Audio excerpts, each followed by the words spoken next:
in it for me? What's in it for me? I came here for a good time and another episode of Columbia House Party. I was hoping you were going to make the what's in it for me is dramatic. I'm glad you did. Yeah, I thought about going even further over the top. Yeah. But well, another time. Strange song to have appear on a hit TV show. A little bit, yeah. Strange band to have appear on a hit TV show. Yeah. I think you're just lucky that like that song sounds like Hamilton is doing a Dylan impression. And I thought about doing the intro as me doing Hamilton doing Dylan. I like it. I workshopped it. It was not going to work. No? It's going to be a disaster. Now you've teased me with what could have been. Yeah. What's going on, man? How are you? I'm good. I'm ready to talk about a band I really like. Ready to walk? Man. Oh, boy. How many times can we make that joke? That Probably just the one. That should be it. Yeah. I hope so. We're just like every band saying that we're broken up, but yeah, keep on going. And I'm sure that our post-breakup albums are going to be really good. I hope. I doubt it. No? Okay. Well, no, this episode's not off to to a fiery start here. All right, we're going to talk about the Walkmen. Jake, which album are you firing up for us here? So I felt there were a few ways we could have gone with the Walkmen. As we said, they never really broke big, so they don't really have that like one album that you would go like, this is a seminal one that insists upon itself that we have to talk about. So I went with the one that they are playing on the OC, which has their biggest hit on it. Makes sense to me. And so I was always sort of aware of the Walkmen. A buddy of mine, it was a huge Walkman fan, and throughout university would always try to like, I think he knew that I would really like them, and he was always pushing me. And for some reason I was kind of like indifferent towards them and didn't want to listen to them. And then in 2012, I believe, I was doing my first quote unquote adult rewatch of the OC, even though I was like 23 or 24 at the time. And I'm rewatching the OC, and then all of a sudden I hear this band and I go, oh yeah, the Walkmen are on the OC. And then that night, I remember very clearly, I forget where I was going. I was walking down Bay Street and I threw this album on because I'd just been watching the OC. And I was like, oh, right, now the Walkmen are one of my favorite bands. So I figured we'd talk about that album, which is Bows and Arrows. What's in it for me? What's in it for me?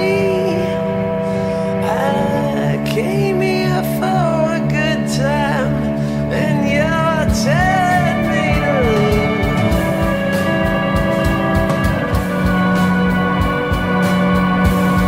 So you don't have to say it again, 'cause I heard you the first time.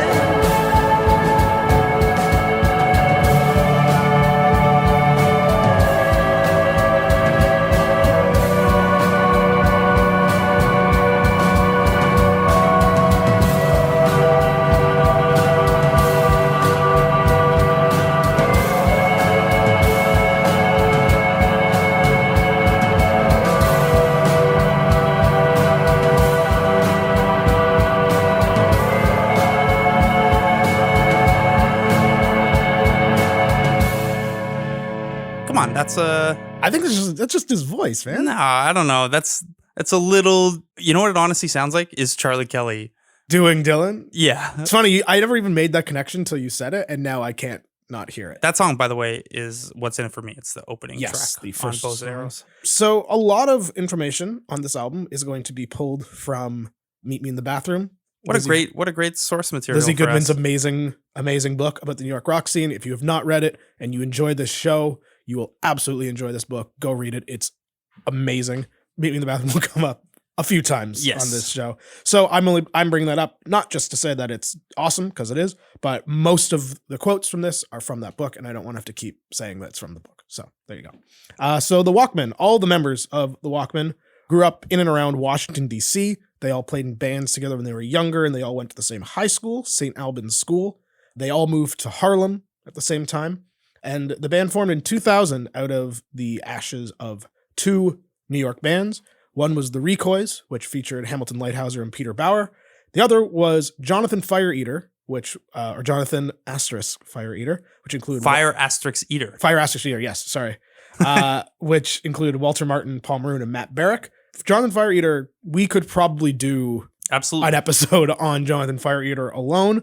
So I'm not going to go too deep into them, but to give you a sense of sort of the stature, I guess, for lack of a better word, of Jonathan Fire Eater, Two quotes here from Meet Me in the Bathroom. One from Anthony Rasamando of Dirty Pretty Things, who said, "There was nothing going on, and then there was Jonathan Fire Eater. That was really the band." Jenny Alescu also said they were a garage rock band in the more modern sense of the big umbrella term of garage rock, the Stooges version of garage rock. I love them. Jonathan Fire Eater were three members of the Walkmen, and Stuart Lupton, who tragically committed suicide in 2018. They were a band that I didn't really get into until I got into the Walkman. Like, I think because of my age and the fact I didn't live in New York, I sort of went backwards. They were also like pre the boom of that era, Totally. right? So it's like the sense that I get is that they were the band that everyone was pointing to and being like, this is the kind of music we're making, and like this should be good and we all love it. And then the next kind of, not wave, but like the next step of the New York scene was what really picked up steam. And it almost, I mean, obviously they were a part of it because the Walkmen are a part of it, but it almost seems like Jonathan Fire Eater was the precursor to it, and they almost missed the wave as it came out. I think so. And like they opened the book of Meet Me in the Bathroom, Right. more or less. So they are sort of the precursor. And they also broke up like right after they sort of were about to, like, right before the New York scene sort of took off. Wow, so even done. before they were the Walkmen, they were getting in their own way. Yeah, it's truly. If you've never listened to Jonathan Fire Eater, I highly recommend it because they are awesome. And this is one of their songs.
Glad you picked that one.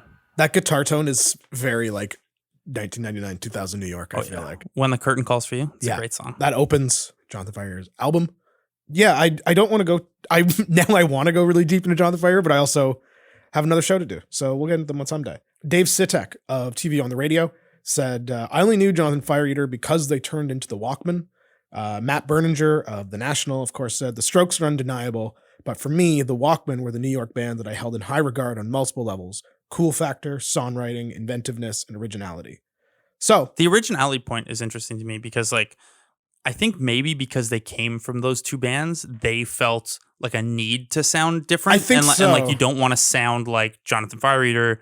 You don't want to sound like the Recoys. And yeah, and I wonder how much that, like, I wonder, because those quotes are right. They do sound a little different, and the Walkmen now sound like a very mid 2000s rock band. But at the time, like going back and listening to stuff of that era, it feels like they were, we said Jonathan Fire Eater was a precursor. Well, the Walkmen almost feel like they were the ones pushing the sound a little bit. And I wonder how much of that is like, oh, well, we have to do something different. We were doing this stuff in other bands and it didn't quite click. Yeah, I think it's interesting too that quote is from Dave Sitek of TV on the Radio, who are another New York band that I would say pushed a lot of limits and sounded like nothing else in the scene at the time. Also a band we will definitely talk about at some point. But I think the Walkmen are so interesting in that scene as you're talking about. And this album, especially the way that it's sort of structured, and it goes from like it almost goes like alternating rock song, quiet song, rock song, quiet song in a way they that missed the Pixies formula here. Yeah. So it's supposed to be on the same one song. But I feel like you listen to a lot of those albums, like the Yeah Yeah Yeahs record, Is This It by The Strokes, even stuff that came a little later, like Vampire Weekend, they don't seem to have sort of that, like the Walkmen seem very intentional in what they're doing. And they're also a band where all their albums are kind of different as well, which is an interesting thing of, like, to your point of trying to differentiate themselves and stick out from the scene. And I also, when you get into things like, well, they all came from other bands, and as we'll get into, they kind of stepped on their own feet a little bit throughout and then Hamilton goes on and does something with Vampire Weekend later that's its own project, but like kind of sounds like an extension. Yeah. It's like it when you look at all of the members of the Walkmen in the macro, it like absolutely makes sense that there would be these like starts and stops and fracturings and stuff like that, and changes in sound, because it seems like they're all super restless. Yeah. Oh yeah. And they're all writing at seemingly all times, considering the solo output since the band has stopped. Yeah. So the Walkmen came out of Jonathan Fire Eater breaking up. Paul Maroon said, "We kept playing and writing music, and we just went back to school. Then at one point, as one way of committing to another, we decided to start a studio." So Walter Martin said, "It wasn't built on Fire Eater money," even though that's what it says on our Wikipedia page, which makes us seem like we're smart or something. By the way, I love the idea that quote is probably now on their Wikipedia page. Probably, yeah. I also had that thought. Walter Martin said that he said, "I mostly like the idea of a studio because it was like we're taking on investors and financial commitment, so we are bound to continuing and making it work. I was thrilled because we were doing it again. The only problem was we didn't have a singer. We had a studio and we started trying stuff with different singers. And then came Ham. He's actually my first cousin." Ham is what they call him. Ham. The studio, they dubbed it Mercata Studios. Mercata kind of became their headquarters, where they wrote, where they recorded, where they practiced, where they hung out, all those things. In 2001, the band released a self-titled EP of songs on Startime International. We're going to talk about what came of Mercata Studios and how the Walkmen themselves came to be after this.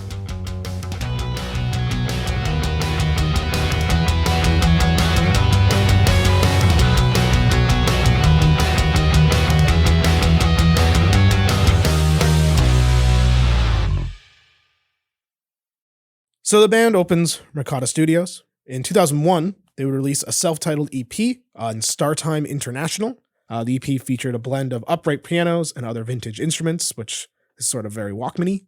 They made their official live debut at Joe's Pub in East Village around this time as well. This band started. Shout out to Joe. Joe's Pub, I've never been to, but I've heard it's like all over Meet Me in the Bathroom. It's like a venue that, like, I feel like it must be like what the Reverb here used to be or something, but RIP.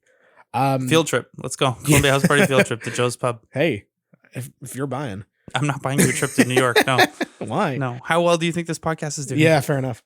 The Walkmen began to pick up steam in New York. It was that, as we said, that time of so many bands popping up. They were among the many, but also... It's so wild to like read back on and think on that there was like the scene was defined by the lack of scene for a really long time, and then just like a big explosion. Bang. And I know that like it was more it was more incremental and linear than that, but really it really does feel like you look at, bands from New York that were popular, and you have this like long gap of like there's not a lot, and then everything in like a 2 to 3 year span is just boom, boom, boom. And I also think that I think of it sort of how there's so many college athletes, and then like only the best of the best make the pros. I feel like in New York there were so many bands that, like, if it's a band that you've heard of, they must have been really fucking good. Right. Because you have this exploding scene, and then as each, the high tide rises all boats thing, as each successive band gets more popular, they play a bigger venue, and then a new band is opening for them, and then someone has to backfill the smaller venues. Yeah. So you hope that it works on a merit system. It probably didn't in every case, but in some of these cases, definitely. So the Walkmen, after applying themselves on stage and building up some audience and some interest, in 2002, they released Everyone Who Pretended to Like Me Is Gone. Probably the biggest hit that wasn't a hit off this record was a song called We've Been Had, which sounds like this. I'm a modern guy, I don't care much for the go-go or the retro image I see so often telling me to keep trying. Maybe you'll get here someday. Keep up the working. Okay, 'cause the book on never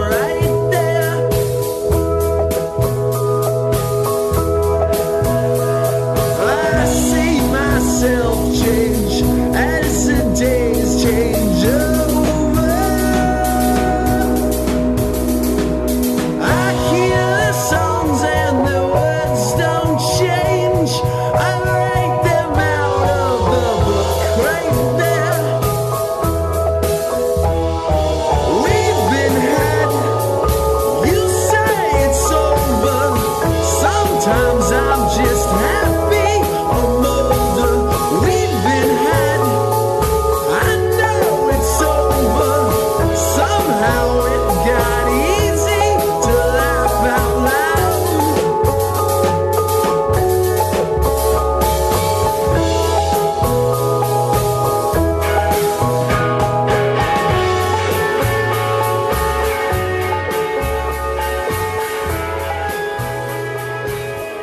Those vintage pianos. I love the piano in that song. Also, Everyone Who Pretended to Like Me Is Gone is an awesome album title. Good. Let's go back to a much earlier mailbag when we were asked what our band album and lead single titles would be. All that. That's Everyone Who Pretended to Like Me Is Gone is A+ based on the ones that got discussed in the Discord channel. So everyone who pretended like me was gone was also released by Startime. It was extremely well received. It was named the 27th best album of 2002 by Pitchfork. Two of the songs on the record, The Blizzard of 96 and That's the Punchline, are reworked from Hamilton and Peter Bauer's days in the Recoys. We've Been Had, which we just listened to, was featured in a Saturn Ion commercial. If there's one thing the Walkmen were never afraid of doing, it was getting that Making money. Yes. which we're going to talk respect. about with respect to the OC. 'cause Absolutely. Hamilton has some quotes. We're just like, why not, man? Yeah. Cut the check. The album was compared to U2, The Cure, and The Strokes. I feel like you couldn't have been a New York band full of men that wasn't compared to The Strokes at this time. Also, like, let's relax, Pitchfork. Yeah. U2 and The Cure. I don't really hear it either. Me neither.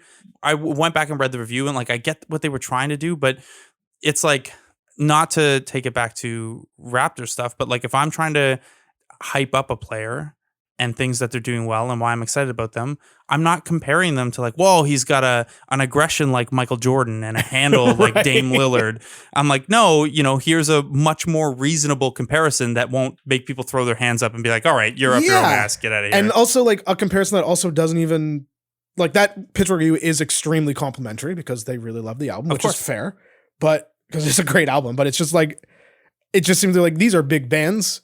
Let's talk about them in this context with this band that sounds nothing like either of these bands. Yeah, and just don't set the bar that high. If you're, especially like a band like the Walkmen at this time is not going to be familiar to a lot of people. Yeah. And if you're writing a positive review of an album, I feel like part of your intention is to get people to check it out because you like it and you're excited about it and you think people will like it. Well, setting the bar, first of all, setting the expectations that high, but then also using two of the biggest bands in the world, like you're just not setting people up to be introduced to that album well. Yeah, I agree. No offense to whoever wrote that review. No, but I it's think like- it's a fair point. Not every band is U2 or The Cure. That being said, the expectations were set incredibly high for the Walkmen. Apparently. And then U2 and The Cure. they had to come and try to clear it with this record that we're talking about today. They left Startime International, ended up signing with a subsidiary of Warner Brothers. Peter Bauer said, "We talked to everyone in the music business that we had ever met, and everyone the Fire Eater guys knew, but no one wanted to put out our record. So we put it out ourselves and sold it online for a little while. But then we got a record deal with Warner Brothers, but after we signed, they said, no, you're going to this other label. So we were on a subsidiary of Warner Brothers, which for a band trying to make it big, got to be a bit of a blow. Kind of the story of the Walkmen, I think, a little bit. Although in this case, it's not them doing the That's true. holding themselves up. That's true. This one was just a bad break. So the Walkmen went about recording their follow-up to Everyone Who Pretended Like Me Is Gone to meet those expectations that were put on them. 2003, they began recording at their studios, Mercata. They also recorded at Sweet Tea Studios in Oxford, Massachusetts, Easley McCain Studios in Memphis, Tennessee, and the Magic Shop in New York City. It seems like this album is a bit of a patchwork in a way, like a lot of songs. Like a couple of the songs you can tell were from these sessions. And Yeah. these sessions. As I've learned more about how songs get produced and made, in part from living with a musician and like researching for these episodes and stuff, it's cool to me that bands will record parts of albums at different places. I feel like me mentally and the type of person I am, I would want to do an entire album in one studio and in one space. Yeah, same. With one consistent process. But that is maybe not how you get the best album. It might be how you get the most cohesive album thematically. Yeah, which I would and not. sound-wise. I would not say Bows and Arrows is a particularly cohesive. No, album. it's definitely not. And they recorded across 4 studios, and I'd imagine with a couple different producers and mixers. So you get. It's also a very long album, so it would be. It would. It's funny you bring up the producer because I actually started without one, and then the label was like, "You need to get one. You need a producer and an editor, guys." So the lead single for the album was a song called "The Rat," which is their biggest hit, and in my opinion, it is one of the best, if not the best, song to come out of the New York indie rock boom of the early 2000s. I love this song, and I hope you do too. And it sounds like this.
So my first association with that song is that it's on the MLB 2K7 It soundtrack, is. which came out like years after the song And came it's out. on like 3 video game soundtracks as well. It's a very video game song. It also, to me, like if someone had never listened to this like, say, I don't know, 2000 to 2008 New York rock scene or whatever, and they wanted like the song that captures it, that would be the one. I think so too. I remember when I first sort of got into the Walkman after my buddy had been sort of telling me about them for so long. I heard that song and I was like, why haven't I not been listening to this band? This rules. Like, I think it's such a good song. I'm not the only one who thinks that. Sarush Alvi, the co-founder of Vice, says in Meet Me in the Bathroom, the Walkman's The Rat should have been a fucking monster. That's the biggest miss of the decade. It did like semi-well, not well enough, obviously, to break them. It reached 45 on the UK singles chart and 49 on the Scottish singles chart. All right. The song came out of a jam session at Mercata. Matt Barrick, the drummer of the Walkmen, instigated the track by playing that fast drum pattern, which then quickly built into the song. Hamilton Lighthouser said, we threw some chords on it and I wrote the words in 5 minutes, which... Perfect. We've run into this a couple times. Is like sometimes, especially like mid-recording an album or mid-writing an album, sometimes just like riffing is a good way probably to break up the creative process. I think so. And it's also the song that caused them to get an editor and a producer, sorry. They were self-producing their material at this point, just so they'd done on their debut. However, they were trying to track the electric organ and guitar for this song and couldn't quite get it right.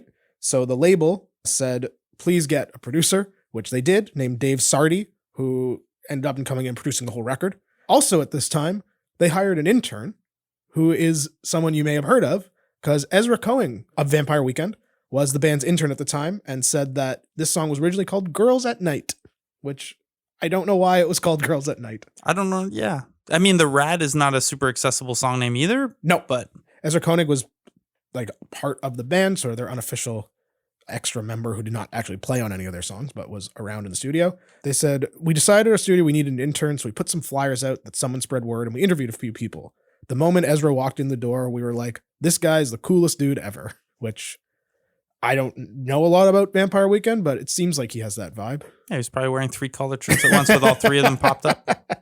So the Josh Charles in American Summer? Yeah. Yeah, I like it. Peter Bauer said about The Rat, when we wrote that song, we were like, this has got to be worth something. It just has to be. If anything's worth something, it's got to be that.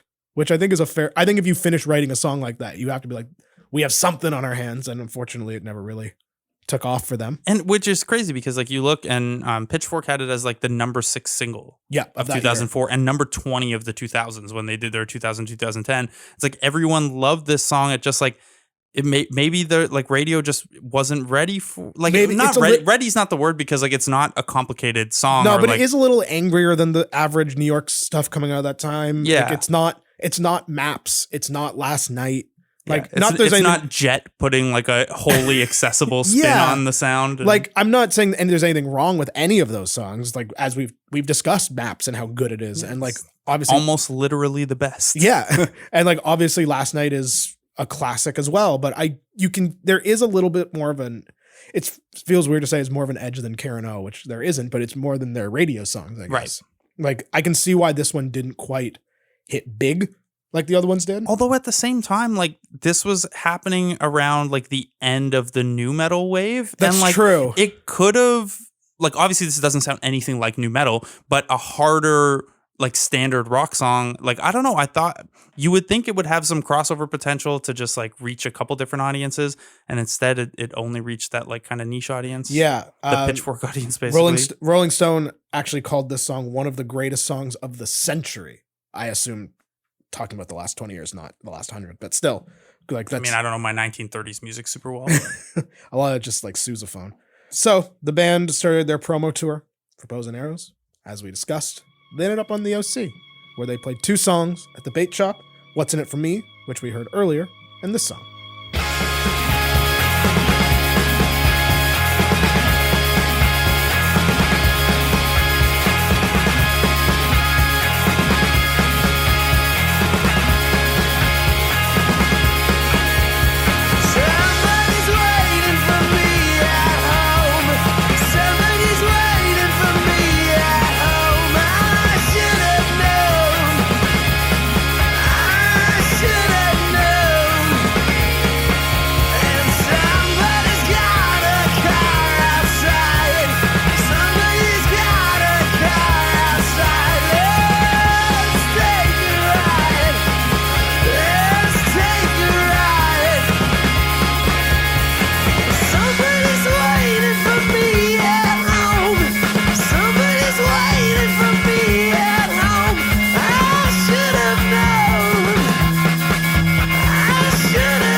I'd do a couple janitor shifts for free tickets to that. Right. And I feel like I have always thought that that's, even though like The Rat is maybe their signature song, that song was like, what does the Walkmen sound like? Right. And that song, by the way, is Little House of Savages. But I think just the way it incorporates like Hamilton's vocals, Barrick's very driving drums at all times, the combination of organ and electric guitar, like it just seems not to jump ahead to the ranking, but like I feel like this album has a very clear number 1 and number 2 song. I think so, yeah. And in a way, I'm surprised The Rat wasn't one of the songs they played on the OC, but it also, I don't know where it would fit in the episode. Yeah, that song fits what they're doing at the Bait Shop. And yeah, I mean, again, not to use the word accessibility too much, just like a little bit more, I think so, open to an OC-ish audience. Yes, I think so. It definitely sounds more akin to like the other bands that we'll talk about this month. That's a great way to put it. It sounds like, pre-Killers. Yeah, totally. Kind of stuff. And then also like, if you're thinking about the kind of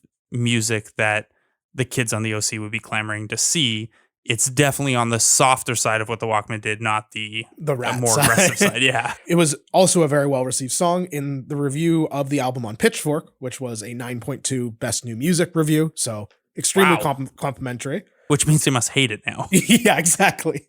It said, "The Rat could be the Walkmen's finest moment if they didn't immediately surpass it with Little House of Savages, which clearly demonstrates how immeasurably these guys have tightened as a band.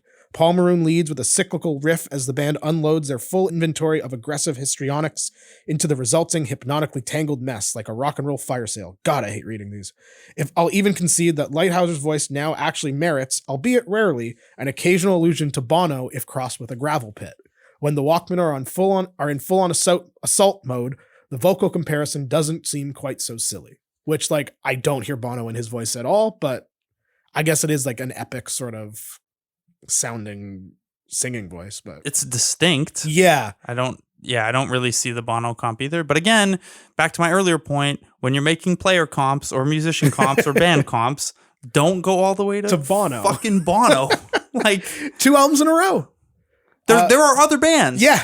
So the band seemed to very consciously, as we were sort of alluding to, try to differentiate themselves from the rest of the scene with these sort of interspersed, dissonant, slower tunes, and then following up with like a heavy hitter like The Rat or Little House of Savages. Paul Maroon said, "It's hard to say what this music was, but the external drive was to get away from being rock and roll, rock and roll. We just wanted everything to be weird." Which is sort of, I think, in a way, emblematic of the band's sort of self-sabotaging ways. Not that it doesn't work, because it's their sound. Yeah, and do what you want creatively. Yeah. But to like have the almost active idea of like not doing what people expect you to do is like, you should do what you want to do and what you want to do creatively.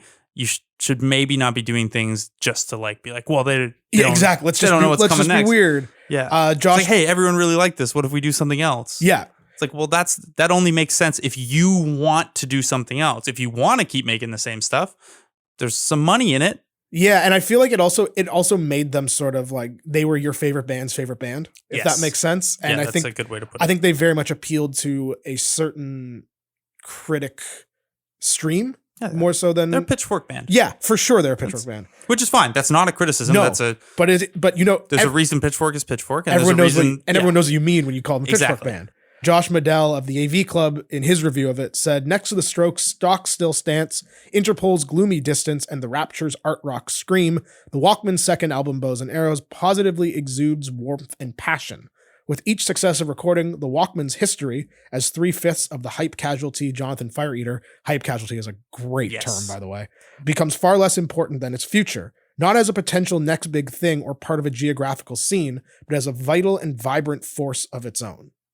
Which I do think is an interesting way to put it, and juxtaposing them exactly with those other New York bands and what they did.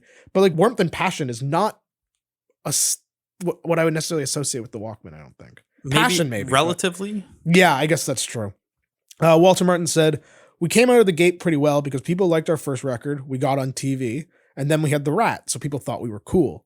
The attention thing was ramping up, but it was much slower. For some reason, it just didn't have the intensity the way that the Fire Eater thing happened at all." And Pete Bauer said that, "We always say we are from Washington, D.C., not New York. We just didn't want to be smaller than the next guy. You didn't want to be somebody else's bag carrier, and on stage we were very defiant. We never spoke. We were very aggressive and nasty, and, you know, it was fun. And it was so loud. That was definitely the gag. I remember being able to just take people's heads off. And we'd do these pop shows where we were opening for these horrible bands. We always fought being associated with that downtown New York band world to the point of detriment, which was dumb. It was really stupid." So, like, the intentional, like, there's this huge music boom, we don't want any part of it. Just seems, I don't know if you've read it, but another music book that I highly recommend everyone read is Bob Mayer's Replacements biography, Trouble Boys. It's one of the best music books I've ever read, but there's a lot in that book about how the Replacements always fucked themselves over. Like every opportunity of success, they just blew it. They went on SNL and were wasted, and and between songs, everyone swapped clothes for no reason. Like just like, none of us should have sex. Wow, none of us should have success in our early 20s. Yeah. And like the sex stumble, that wasn't intentional. Not having sex in my 20s. I mean, but I feel like there's a lot of that in the Walkmen. Maybe not quite as destructive as the Replacements, because no band was quite as self-destructive as the Replacements were. But I do think that there is a bit of that fear of success and fear of accepting your popularity, and especially in that New York scene, I do get that imposter syndrome, or like not wanting to be someone else's bag carrier. Especially that time when it was like, how great are the Strokes? You're like, we're also a band. Yeah. But I do think they could have. Oh, you guys are a New York band? Do you sound like the Strokes? Yeah, exactly. But I just feel like they could have been so big because they sound so cool. If you know what I mean? Yeah. And they're absolutely, especially at that time, a band that's that cool and has singles that good, like they could have coasted off of singles. Like Totally. even if their next stuff they just made a couple songs that sounded like the Rat or Little House of Savages, like obviously that's again creatively you do what you want. Yeah. But it does sound like there was a little bit of this wasn't a creative decision so much as it was like we're counter like this countercultural movement that's taking place. Well, we want to be counter to that. Yeah, for sure. But I also think it's really interesting because like I only saw the Walkmen once near the end of their time as a band. And I think it's interesting, this Pete Bauer quote about how loud they were, because that's not what I associate them with at all, especially where their music would go. But I do think that you can hear it a little bit on Bows and Arrows, especially like a song like The Rat is obviously just like that song must be so good live. It is. It's extremely good live. The other song that I think really illustrates this sort of time of their careers of just trying to be loud and weird is Thinking of a Dream I Had.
Like, let's make some noise. Got to be the set opener, right? I would hope so, or closer, one or the other.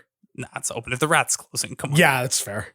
Anyway, Bows and Arrows was extremely well received, as their first album was as well. As I said, a 9.2 and a Best New Music from Pitchfork. As you said, The Rat was named the 6th best song of the year. It got 4 stars from Q, 4 out of 5 from Uncut, an A from Entertainment Weekly, 8 out of 10 from NME. Rolling Stone gave it a 2 out of 5, which... All right. The album didn't break the band, as we've said, unfortunately, despite all of their video game presence and their presence on the OC at the Bait Shop. The band was still extremely prolific for the next 6 years. 2006, they released 100 Miles Off, which is my favorite Walkmen record. They also that year released a track-by-track cover album of Harry Nilsson and John Lennon's 1974 album Pussycats, which they called Pussycats Starring the Walkmen, which I still don't know why they put it out. It's really good. But But for what reason? I don't know. Wherefore? I truly don't know. They released You and Me in 2008. This album was actually kind of interesting because it was released for $5 on Amy Street, which was a pre-release indie music website, and all the proceeds from that went to the Memorial Sloan Kettering Cancer Center. I'm just going to mention this here because I don't think we'll get into it after. My favorite Walkman album. It's very good. In the New Year is an amazing song. They recorded 13 songs in 5 days in August 2009, seemingly just because they could. They eventually recorded 28 songs, which they then cut to 11 to make the album Lisbon, which was released in September 2010, which is one of my favorite albums of the decade, even if it's not my favorite Walkman record. It received an 8.6 from Pitchfork and is another one of their... They seem to have just like consistent, well-received records. They really have a lot of duds. They released Heaven in 2012, which Stereo Gum named the second best album of that year. The title track was featured extremely heavily in the How I Met Your Mother series finale. 2014, the band went on hiatus and have been on one ever since, seemingly just because they all wanted to focus on their lives and their extremely prolific solo projects. To talk about a couple of them very briefly, Walter Martin has released 5 albums since 2014, including The World at Night, which is an album that is dedicated to Stuart Lupton, the singer of Jonathan Fire Eater, who committed suicide. Peter Bauer has released 2 albums with his band The Devourers, Liberation in 2014 and Mount Calf in 2017. I'm not sure if I'm pronouncing it right. It's QAF. Matt Barrick has been the touring drummer of Fleet Foxes since 2017. I saw them that summer, 2017, at Massey Hall, and he was drumming, and he was extremely good because he's an extremely good drummer.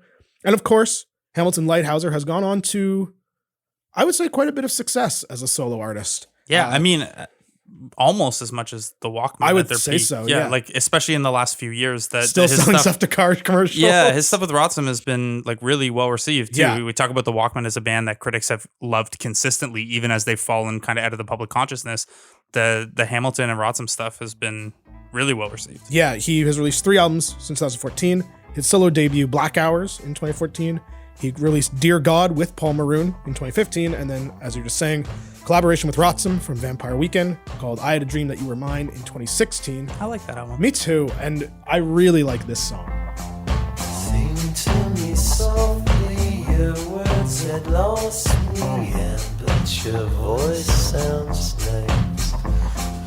Sing to me slowly, blow me some smoke, I don't mind it in my eyes. Oh, I've been running, I ran out of room, so I took my pocket change and bought a chain for you. I used the same voice I always had. I used the same voice I always had. I used the same voice I always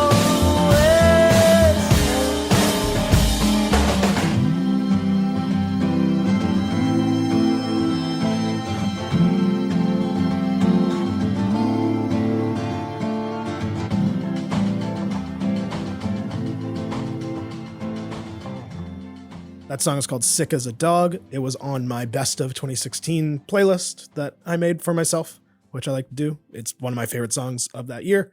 I like the solo approach of, yeah, I'm releasing some stuff under my own name, and then now it's a collaboration, and I'll just throw plus Rotsam at the end. Yeah, It's exactly. like, look, I've complained before about solo projects or side projects that are effectively the same band and don't use the same name.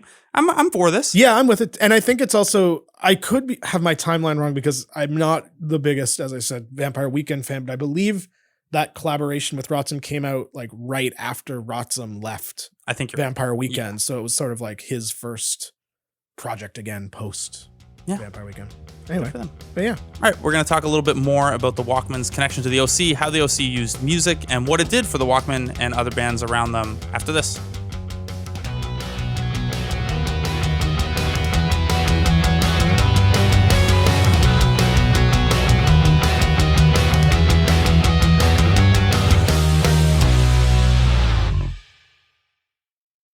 All right, so we kind of burned this one earlier in terms of ranking our favorite songs on the album. I think it's a pretty clear 1-2. Yeah, I think so. And then we both have favorite Walkman albums that are not Bows and Arrows. Yes. But Bows and Arrows, it's right there. I would say it's probably my second one after You and Me. Yeah, I actually don't know where I'd put it. I think 100 Miles Off is my favorite. I think I'd probably put You and Me second. Okay. And then it'd be close between Bows and Arrows and Lisbon for. But again, they're so consistent that they're all really strong. And in full disclosure, this is not a band that I have spent a ton of time with. Fair I've enough. probably listened to all those albums 3-4 times, maybe usually around the time they came out. And then put anything else in 2012. So like it's yeah, it's not these are not strong takes. And if you disagree with You and Me being number one, then that's fine. I don't fair care. enough. Yeah. You and Me's a great record though. Yeah, I like it. I had a question that is outside of our normal ranking before we get into the OC talk. Okay. And the question for you is like, where do we contextualize The Rat as a single? Because it sounds in retrospect like heavier, but like fairly standard stuff that you would have heard on Edge 102 5 years after that. Sure. But it's like this really, really good track, and it kind of set the format for what, like, bands that followed toned it down a little bit, took it down to like 7 or 8, but that kind of set the format for what like a popular rock song sounded like for the next few years. Yeah. Do you feel that's fair? I think so. I think it's a little more, and I think it's mostly in the drumming and in Hamilton's vocals. That's a little more aggressive than those songs. But I do think that it's not far off from like, sort of what you can hear Gang of Youths doing now. Yeah. Like obviously they're different sounds, but the like mix of the organ and the guitars, like I can hear a lot of the Rat in What Do I Do If the Fire Goes Out by Gang of Youths. Like I think there's a real, not parallel, but I do think you're right that it is a song that was, I don't know if ahead of its time is the right way to put it, because it's so very much a 2004 New York song. Yeah, it was maybe like a year ahead of its time. It's but it does. I think there are more. I don't know if they're a band that is literally influential, because I don't hear them talked about a lot. But I do think that sound is influential without it, maybe indirectly. Yeah, and I think those two songs are like a pretty good capture of that. I mean, we talked about what that scene kind of was and what that sound kind of was, and everyone took it their own direction. And some bands, the bands that reached the highest heights, made it a little more radio friendly. And actually, now that I'm thinking about it, now you've asked me, a band I hear a lot of that in their earlier stuff is The National. Okay, and like Matt Berninger has said, he thought the Walkmen were the coolest. Yeah, and they also a band that wears suits on stage and like has modeled, I think, a lot of, if not directly, like a lot of look that cool factor. But like you go back to like some of their older tracks, like Available or Mr. November, and like I think there's a lot of that sort of Walkman sound in it. My favorite Walkman song is actually not by the Walkmen; it's by the Watchmen. I felt like I should share this because the first time I heard the Walkmen, I felt like an idiot. The Watchmen are a Canadian band from like the mid-late 90s. Yeah. When I first heard the Walkmen, I thought it was the Watchmen. The names are just similar enough. The Watchmen don't really sound like the Walkmen. They did have a hit in 1998 called Stereo that I found out is one of the top 25 songs played by a Canadian artist on Canadian radio from 1995 to 2016. Nielsen did a Canada 150 study, and it came in at number 25. I had no idea. Such a good song, though. Yes. Ironically here, Canadian Girl off of You and Me is one of my favorite Walkman songs. So there is a little Canada tie-in, but I sure felt dumb the first time I was like, oh yeah, that's not remotely it's the stereo band. It's not remotely the same band. Going through the Nielsen Canada 150 study of the top songs played on Canadian radio by Canadian bands over like a 20-year span. Any guess at what number 1 was? Songs by Canadian bands on Canadian radio, 95 to 2016. I can't imagine you'll get this. Atlantis? No. Bryan Adams? No. I think you're thinking a little too early with that. It's That Song by Big Wreck. Oh, yeah. That makes sense. That song was everywhere. Yeah. What a Canadian radio is so weird. Canadian radio that is going to be episodes of their own, I think, at some point. I would love to do just like a Canadian radio episode too, because it's insane. Anyway, the Walkmen are not the Watchmen. I felt like that was an embarrassing enough thing that I thought at one point that I should share it in the spirit of the podcast and laughing at ourselves. I like it. I don't have a huge connection to the Walkmen. I like them. Like I said, I listen to their albums and I like them fine. I don't have strong opinions. I do have strong opinions, though, on how they were used in the OC and how the OC used music in general.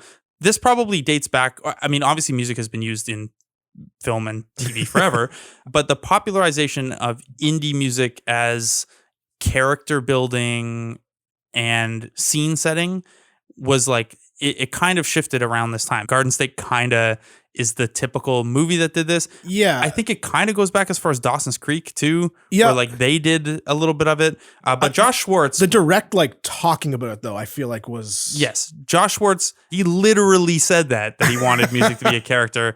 Jake, what can you tell me about like how the OC went about this?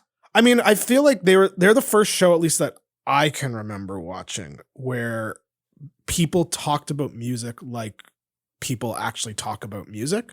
Like, I feel like Seth being so like direct about referencing, because music, I feel like, at least in my perspective, was obviously always in the background. Everything's scored. Musicals exist. Like music's a huge part of film, unquestionably. But like the OC was the first like mainstream thing. I can remember the characters talking about the music that was going on in the scene. Like that, as we talked about last week, when they're in the car going to TJ and they're literally talking about Death Cab for Cutie.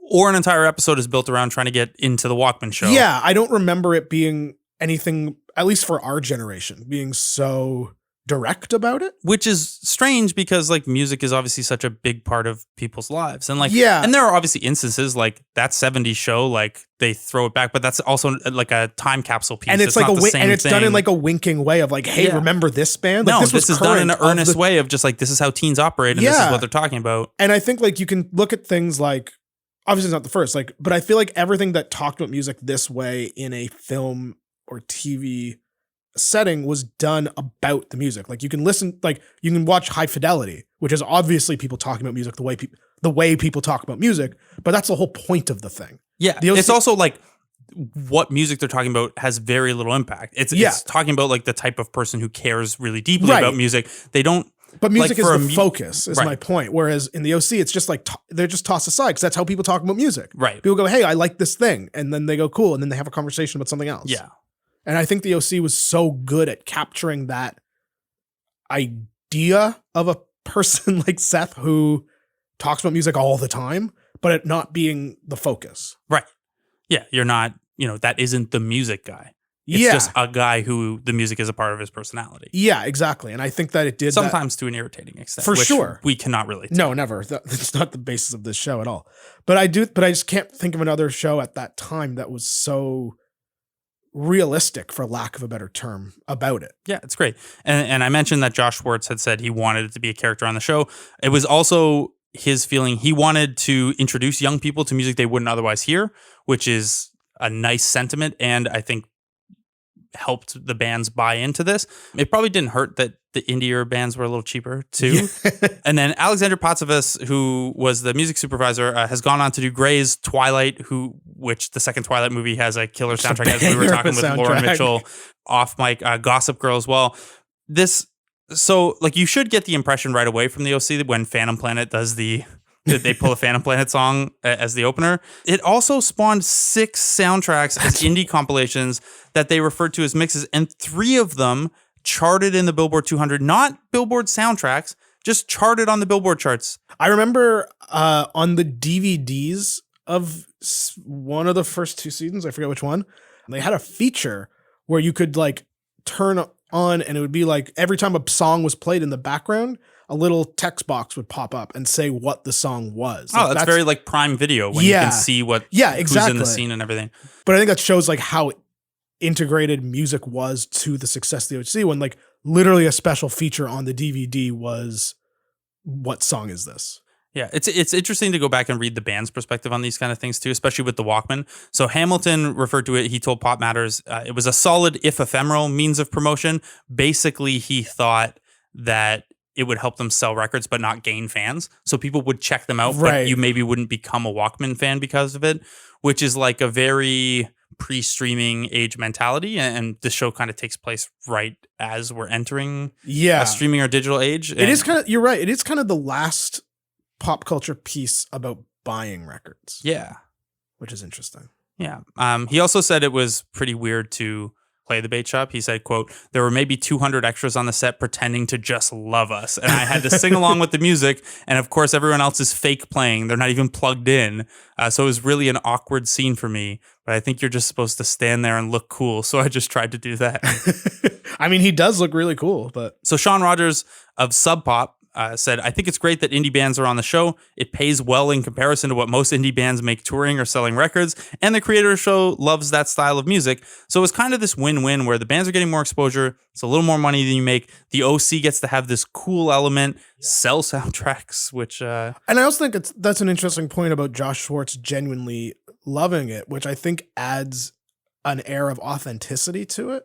Because it's not just like, hey, let's get these bands that like teens like, like it's him being like, no, these are bands. I think you can look similarly to, Garden State and like Zach Braff was like, I just like these bands and I'm just going to put these bands. Yeah, I'm writing a movie. I'm directing a movie. I'm going to put the music that I like. Exactly. It's exactly what I would do. Even though like Garden State is sort of like cheesy now, it makes you buy it. Like it's not just well, that's a real type of person. that's it. Like it's not just people being like, we're putting the Walkman in our show and our characters are gonna talk. It's like Josh George was like, I love the Walkman, I'm gonna put them in my show. And then Seth was just like, I just love the Walkman. So it doesn't seem like a cash grab in a way, even though like obviously for everybody involved it is, because that's what Pop culture is. Yeah. But it's just, it makes it feel more believable to me. And I think that the success with the way the OC did it kind of set the template. Sinead Stubbins of Pitchfork wrote in 2015 in a piece called Death Cab for Cutie, Seth Cohen and the Indie Influence on the Teen TV Soundtrack. More than any musical tie-in that had come before it, music from the OC remains the most influential teen TV soundtrack critically and commercially. Part of this is due to the cultural climate in 2004. Teenagers' experience of the internet was edging towards the autonomy we have today, but they didn't quite have the same ease and fluidity of social media to share and discover new music. There's a reason the OC called their musical releases mixes instead of soundtracks. So through that lens, you almost get this Josh Schwartz and Alex Patsavas kind of giving the viewer these mixtapes of like, hey, you like our show, you like where we're coming at you from a storyline perspective and a character perspective. Here's also some music that you might like. Yeah. It's like, obviously it's a lot more capitalist than that, but I like the sentiment. Me too. And I think the pre-social media point's a really good one too. Because like how do you find new music? Exactly. We've talked about this on mailbag episodes. Yeah, it's like exactly. You kind of stumble across the music you listen to up until maybe 2007, 2008. Just like organically, and if that's through a TV show, then it's through a TV show. And like I know for a fact, a lot of bands that I still really like today, I discovered through like the OC or like Scrubs or something. Scrubs is another good music show. But it also, again, it was just Zach Braff being like, I dig this music, put it in the show. And they're like, okay. But like there's bands that I listen to frequently that I discovered through both of these shows. And so I think it was a totally valid way to discover new music, but before like streaming and social media and everything. And then it was so successful and the show got so big that you ended up with bigger acts like Gwen Stefani, Beck, and the Beastie Boys all debuting new music on the OC. Right. And then it's like, okay, well, you've lost this is a mixtape to our fans thing, but you're making a lot more money and giving your show a little more cachet when I forgot the Beck Beastie and the Beastie Boys debuted a track on there. All right, back to the Walkman. Yes. Pick a song for the mixtape. I think we've got it down to 2. I think the Rat is probably the most fitting, Yeah. but I wouldn't argue if you wanted to go a little House of Savages. I think I would probably go the Rat just because I think it's the best. Yes. It's also, we veer into the insist upon itself territory. Yes. It is one of the biggest and best songs to come out of that moment and that scene. Thanks so much, guys.